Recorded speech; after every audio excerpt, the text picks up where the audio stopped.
அதிலிருந்து வாசகம். அதிகாரம் 1. இறைவார்த்தைகள் 19 முதல் 28 வரை.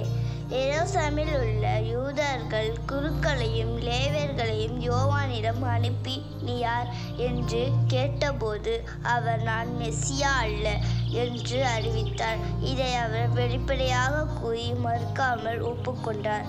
அப்போது, அப்படியானால் நீ யார்?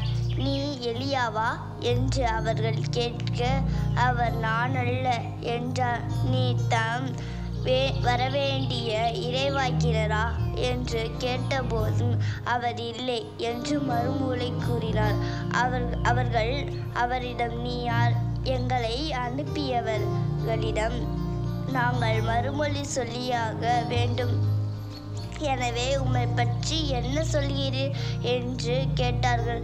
அதற்கு அவர், ஆண்டவராக வழியை செம்மையாக்குங்கள் என பாளையனிடத்தில் குரல் ஒன்று கேட்கிறது என்று இறைவாக்கினர் எசாயா உரைத்தது என்னை பற்றியே என்றார்.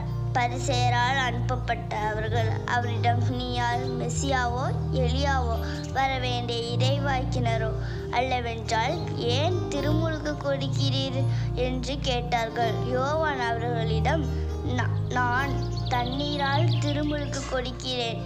நீங்கள் எனக்கு பின் வருபவர் அவருடைய மிதியடைவாரை அவிழ்க்கக்கூட தனக்கு தகுதி இல்லை என்றார். இவையாவும் யோர்தான் ஆற்றுக்கு அக்கரையில் உள்ள பெத்தனியாவில் நிகழ்ந்தன. அங்குதான் யோவான் திருமுழுக்கு கொடுத்து கொண்டிருந்தார். இது வாழ்வு தரும் கிறிஸ்து வழங்கும் நற்செய்தி. கிறிஸ்துவே உமக்கு புகழ்.